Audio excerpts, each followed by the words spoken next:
Hey guys, how to fix ASUS laptop battery plugged in but not charging problem. Today in this video, I am going to show you guys two methods.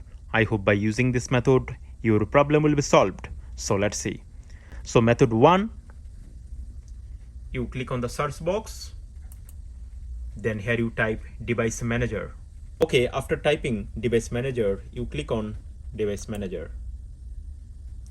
Okay, now here you see batteries. You click on this. Now here you see there are two drivers. You uninstall these two drivers. You click on right button, then click on uninstall.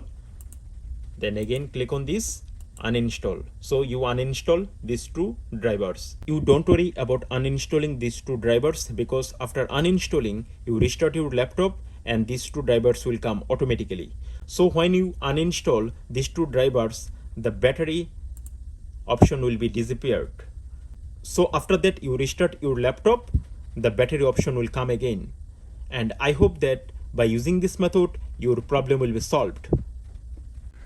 Method 2 is the hard reset. To hard reset, you first shut down your laptop, then you connect the charger to your laptop.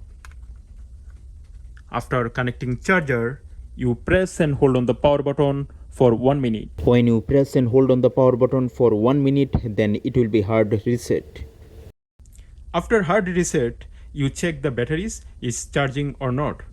I hope by using this method, your problem will be solved. Thank you.